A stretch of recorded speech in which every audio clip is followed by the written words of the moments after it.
There's a town with more than 200 witches, and the craziest part is, it's real, not a movie. The town is Salem, Massachusetts in the US, and it's famous for a ton of creepy horror stories and haunted legends. People talk about terrifying houses with weird noises, spooky touches that visitors feel out of nowhere, and a general vibe that gives you chills. There's also Old Burying Point Cemetery, one of the oldest graveyards in the United States, and it's home to the grave of Judge Hathorne, known for his terrifying presence and haunted atmosphere. There are cities that remember, not the way a library remembers, quiet, organized, pages waiting to be opened. The way a wound remembers, the way a body remembers something that was done to it before the mind had words for what was happening. Salem, Massachusetts is one of those cities. It sits on the northeastern coast of America, 30 miles north of Boston, on a harbor that has been receiving ships since before the country that surrounds it had a name.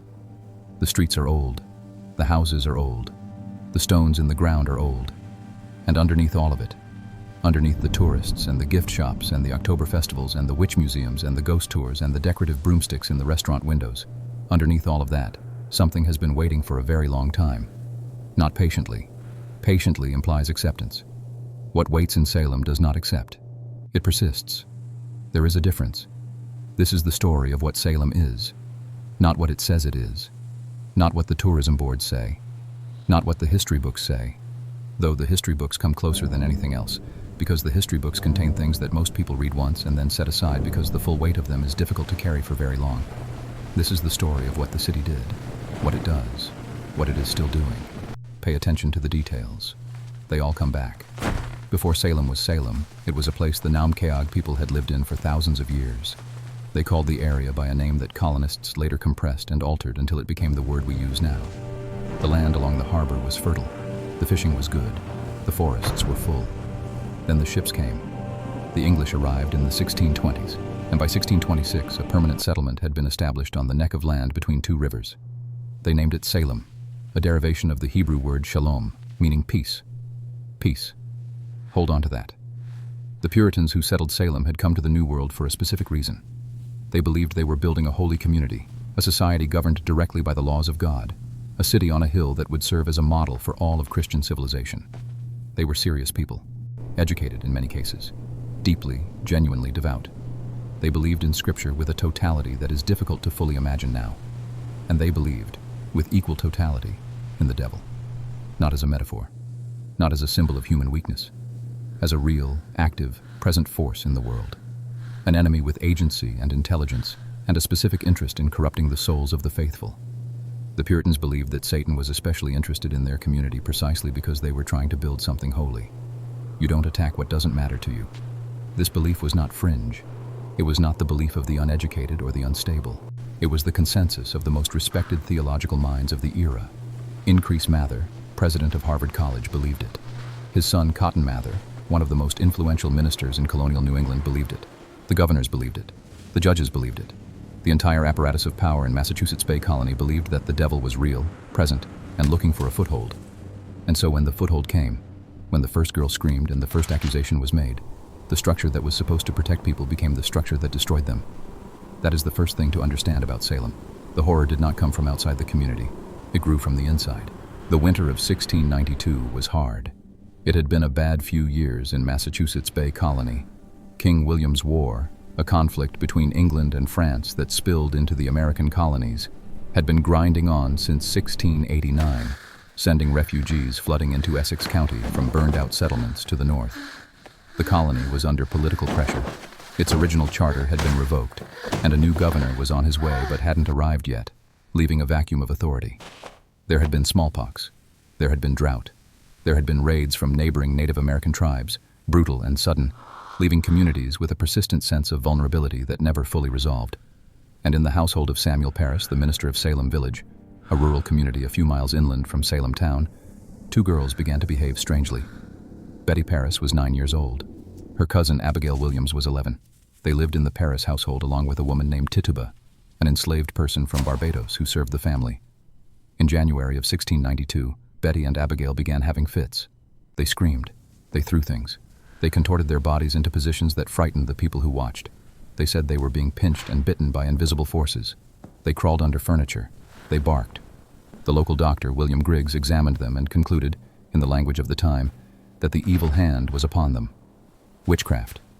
Betty and Abigail were asked who was tormenting them. They gave 3 names. Tituba, the enslaved woman. Sarah Good, a homeless beggar who wandered the village asking for food and shelter. Sarah Osborne, an elderly woman who had stopped attending church and was engaged in a property dispute with the family of one of the accusers. 3 women on the margins of society. Exactly the kind of people whose accusations were easiest to believe. The examinations began on February 29th in the Salem Village Meeting House, before magistrates John Hathorne and Jonathan Corwin. The courtroom was packed. The afflicted girls were present. When the accused women were brought in, the girls fell into fits, screaming, convulsing, crying out that they could see the accused's spectral form attacking them even as the accused stood still before the court. This was spectral evidence, the testimony of the afflicted about what they saw in visions and dreams. Invisible attacks, spirit shapes, things that could not be photographed or documented or cross-examined, things that existed only in the minds of the accusers. The court accepted it as valid. That decision, that single procedural choice, is what turned 3 accusers into a machine. Because once spectral evidence was accepted, there was no defense against it. You could not disprove a vision. You could not cross-examine a dream. You could stand in the dock and swear on your life that you had never practiced witchcraft, had never made a covenant with the devil, had never harmed these girls in any way. And it meant nothing, because the girls could simply point at you and scream and fall down, and the court would record it as evidence. The only thing that could save you was a confession. Confess that you were a witch. Name others. Cooperate with the court. And you would, in all likelihood, not hang. Which meant the safest thing to do, the only rational survival strategy, was to lie. To say you had done something you had not done. To accuse someone else of something they had not done. To feed the machine in order to survive it. And the machine grew. By March, Ann Putnam Jr. had joined the accusers. She was 12 years old. Her mother, Ann Putnam Sr., began accusing as well. Then Mary Walcott. Then Elizabeth Hubbard. Then Mercy Lewis. More names came with more accusations, and the accusations spread outward from Salem Village into the surrounding towns. Andover, Topsfield, Ipswich, Beverly, until more than 200 people had been named. 200 people. In a region with a total population of only a few thousand. The accused came from every level of society. At first, they were the expected targets, the poor, the elderly, the already marginalized. But the machine did not stay satisfied with easy targets. It moved upward. Rebecca Nurse was 71 years old, a grandmother, a respected member of her church, beloved in her community. She was accused. Her sisters were accused. John Proctor, a prosperous farmer who had publicly called the accusers frauds, was accused. And when he was accused, his wife Elizabeth was accused alongside him. George Burroughs, a Harvard-educated minister who had previously served in Salem Village, was accused of being the ringleader of all the witches in New England. And then, in a moment that should have stopped everything but didn't, the 4-year-old daughter of Sarah Good was accused. Dorcas Good, 4 years old, examined, imprisoned, chained in the jail because the jailer was afraid of what a 4-year-old witch might do if left free. She was held for 8 months. She never fully recovered. That detail, a 4-year-old in chains, sits in the historical record like a stone at the bottom of a clear lake. You can see it. You cannot reach it. You cannot fully take in what it means about the people who put it there. These were not monsters. That is the unbearable part. They were ordinary people, frightened, devout, convinced they were doing the right thing. The jailer who chained the child was not a sadist. He was afraid. The magistrates who accepted spectral evidence were not corrupt. They were certain.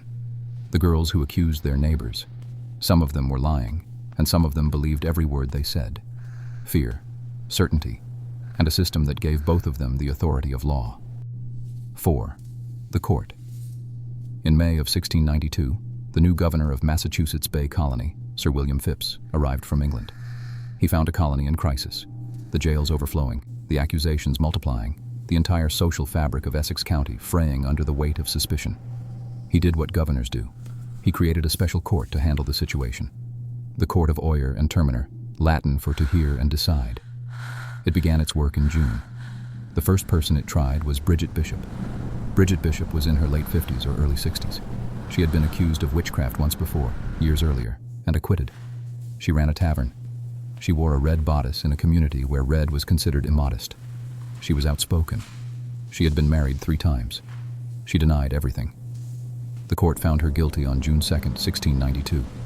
8 days later, on the morning of June 10th, Bridget Bishop was taken through the streets of Salem town to a rocky ledge on the western slope of a hill at the edge of town. A sheriff's cart, a crowd of witnesses, the sound of the harbor in the distance, the smell of salt air and pine.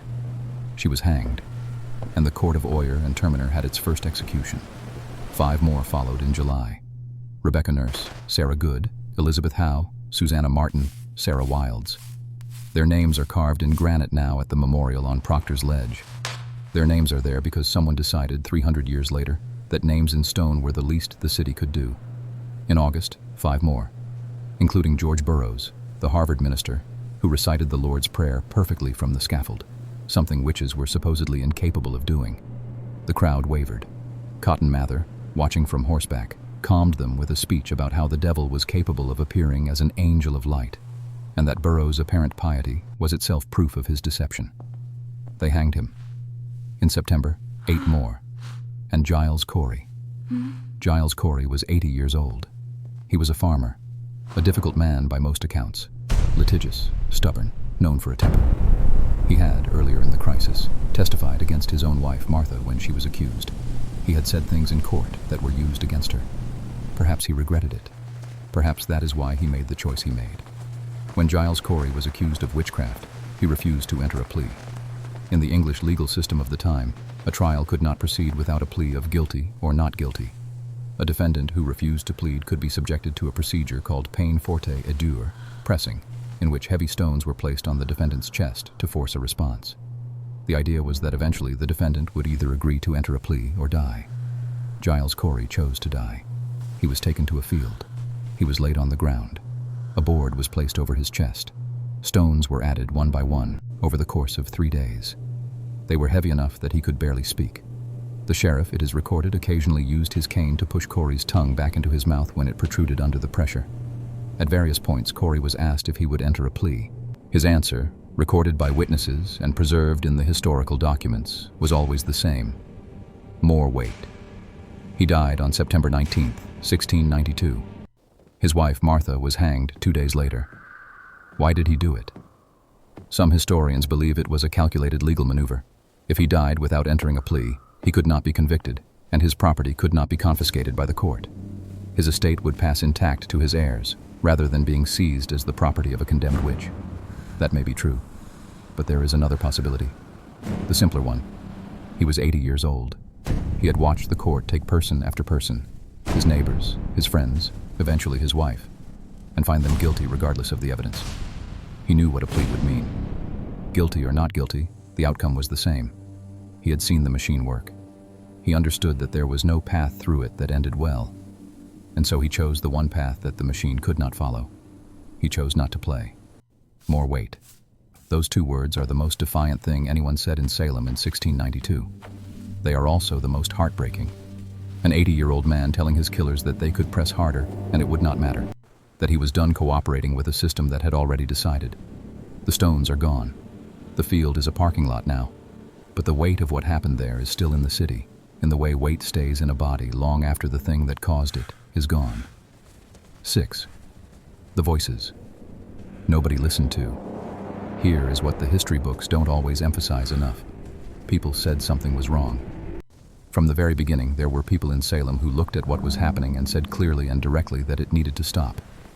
Thomas Brattle was a Boston merchant and mathematician. In October 1692, he wrote a letter, later preserved and published, that systematically dismantled every aspect of the witch trials. He attacked spectral evidence. He questioned the methods of the court. He named the judges and the ministers who were supporting the process and argued that history would not be kind to them.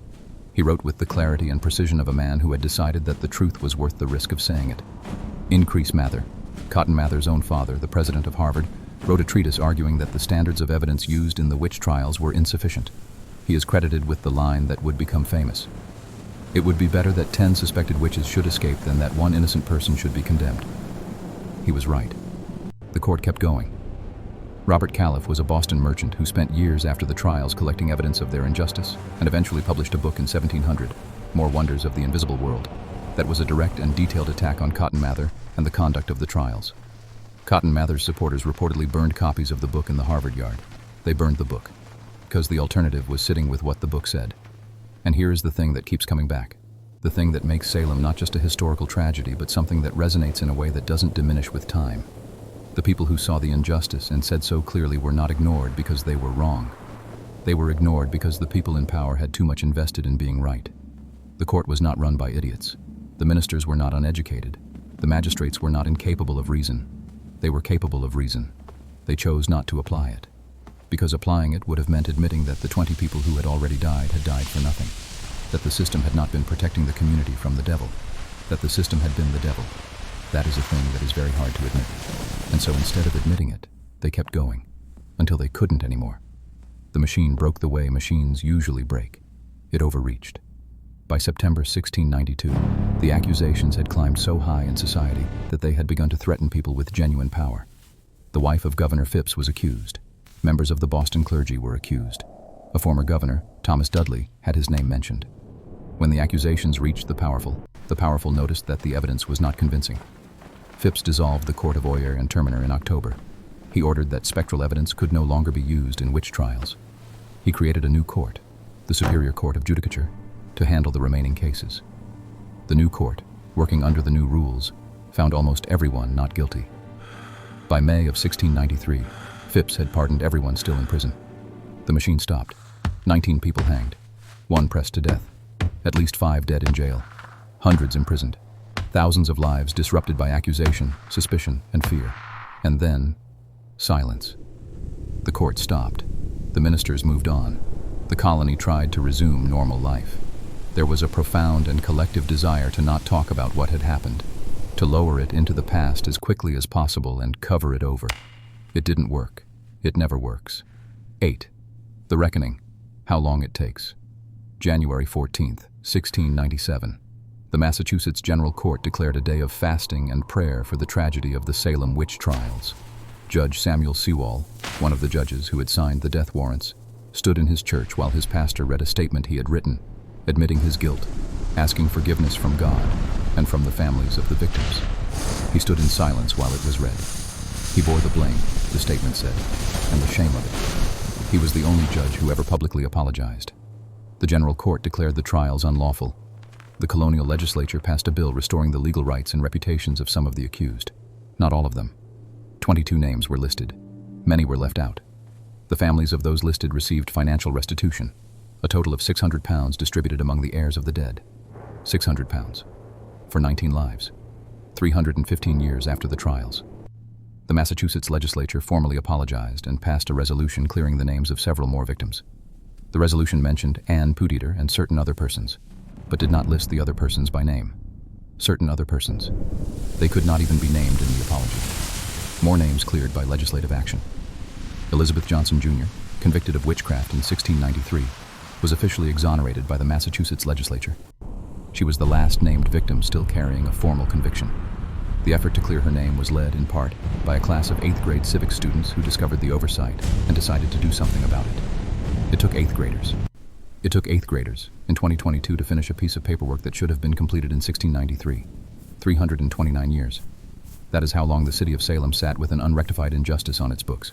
Not because no one noticed, not because no one cared, because the process of reckoning with what had been done, of looking directly at it, naming it clearly, and correcting the record, was uncomfortable enough that it kept being deferred, generation after generation, century after century, until 8th graders made it a civics project. There is something about that fact that is more disturbing than any ghost story, more disturbing than any legend. A city that turned its worst moment into a tourist attraction before it finished apologizing for it. A city that built a witch museum and sold broomstick merchandise and hosted the largest Halloween festival in the world while some of the people it had killed were still legally guilty. That is the particular horror of Salem. Not that evil came here, but that ordinary people did terrible things here, and then spent 3 centuries finding ways to talk about those terrible things without fully facing them. 9. What the city became. At some point in the late 1800s, Salem made a decision. It was not an official decision. There was no vote, no proclamation, no moment of formal declaration. It was the kind of decision that happens slowly, through accumulated small choices, until one day you look up and realize that a direction has been set, and there is no turning back. Salem decided to be the witch city. The Salem Witch Museum opened in 1972 in a massive dark stone building on Washington Square North, a former church that looked exactly like what it had become, a place of ritual attention to something dark and old. It presented the witch trials through dramatic life-size dioramas, with narration and lighting and the kind of careful staging that turns history into experience. It became one of the most visited museums in New England. Hundreds of thousands of people a year walked through its doors. The witch decal appeared on police cars. Witch imagery showed up on the sides of buildings. The Essex Street pedestrian mall filled with shops selling crystals and tarot cards and spellbooks and broomsticks and various items described as magical. Ghost tours began operating. Haunted houses opened each October. Psychics and clairvoyants set up shops in the old buildings along the main streets.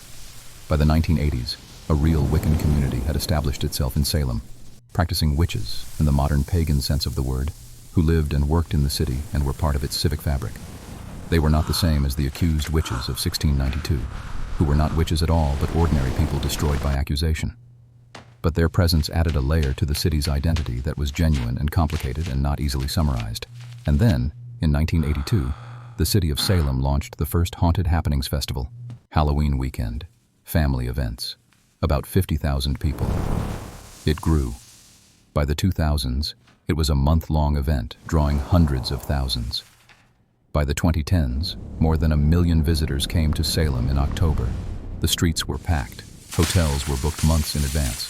The city had to implement special traffic management systems and satellite parking lots and ferry services from Boston to handle the volume. Salem had become the Halloween capital of America, perhaps the world. And here is the question that nobody asks loudly enough. What does it mean to celebrate, in the most festive and commercially successful way possible, in the very place where people were killed for being accused of exactly the thing you are celebrating? The witch shops are on Essex Street. The memorial to the hanged is also on Essex Street. You can buy a novelty broomstick and walk 2 blocks and stand in front of the names of 19 people who died because someone pointed at them and said witch. The city knows this. The people who live there year-round know this.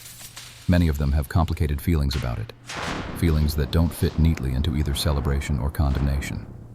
Salem is a real city where real people live and work and pay taxes and raise children and go to school. The tourism economy that the Halloween festival generates is genuinely important to those people. The history is genuinely important to them. The complexity is genuine, but the discomfort is genuine too. Frank DeLuca, who spent 11 years as a historical consultant at the Salem Witch Museum, stopped going into the building after dark. He won't say exactly why. He says it differently each time he's asked. But what he always comes back to is this. There's something in that building that doesn't feel like history. It feels like something that's still happening. Nina Harlow, who comes to Proctor's Ledge once a week, says it another way. I come because I think someone should come and not treat it like an attraction. These were real people. Real people.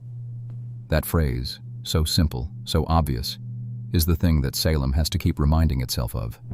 Because the particular danger of turning tragedy into tourism, of selling broomsticks 2 blocks from the memorial, is that the distance between real people and historical figures can shrink in ways that are very convenient for everyone who wants to feel the thrill without feeling the weight. Walk through Salem in October.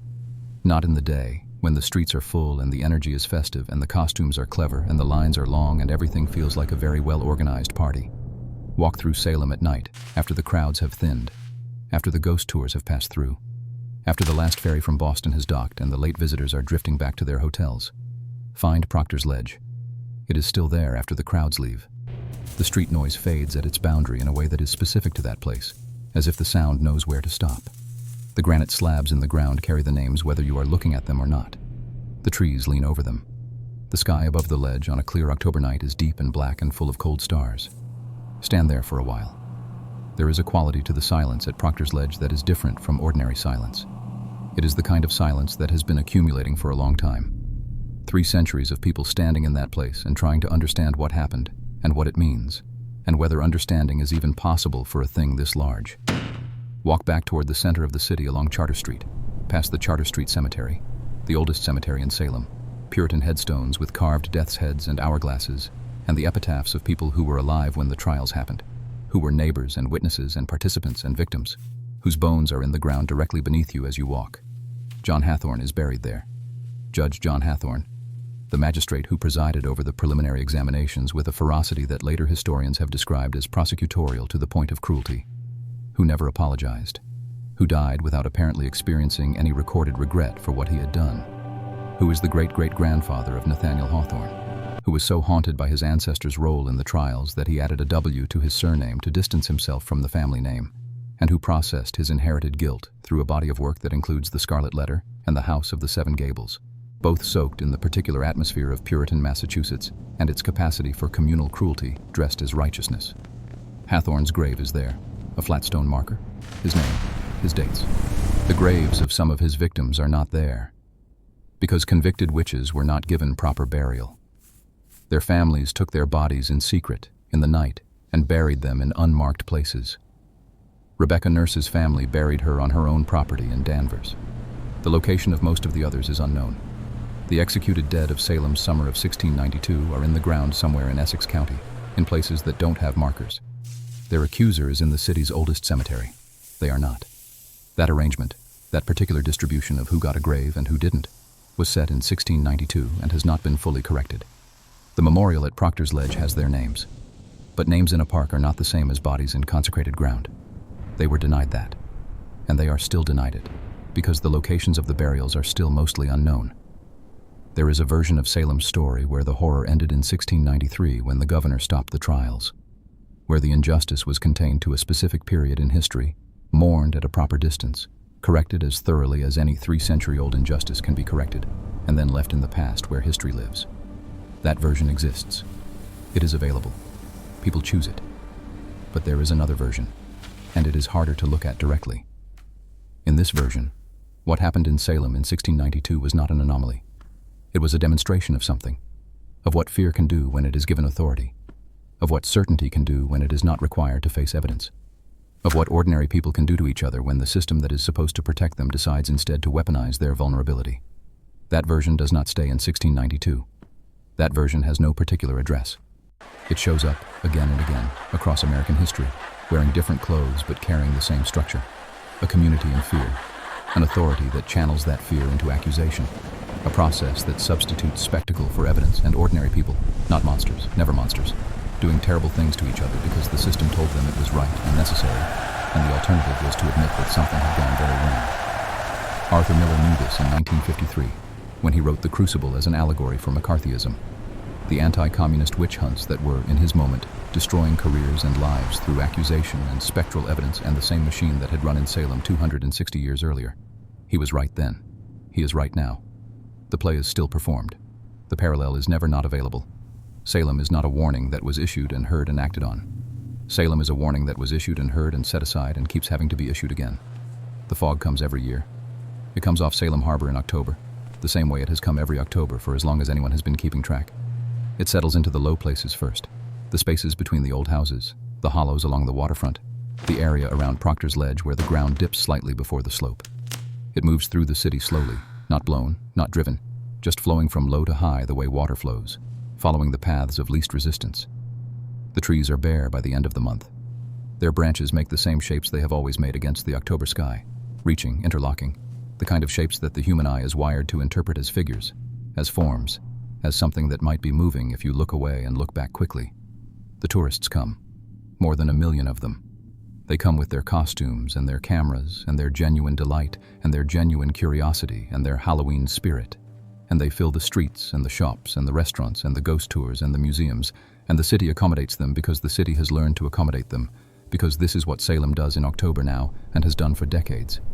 And underneath all of it, underneath the tourists and the ghost tours and the gift shops and the festivals and the witch museums, the city continues to be what it has always been, a place where something happened, a place where the weight of what happened is still in the stones and the soil and the cold October air that comes in off the harbor at night when the crowds have gone back to their hotels, a place where a 4-year-old was put in chains because someone was afraid, a place where an 80-year-old man said more weight and meant it, a place where 19 people walked to a ledge on a summer and fall morning and did not walk back, a place where their names are carved in granite now, better than nothing, less than enough, while their graves are unknown and their accuser's stone sits in the oldest cemetery in the city, flat and certain and permanent, the way certainty always is. Salem does not ask you to be afraid of it. It doesn't need to.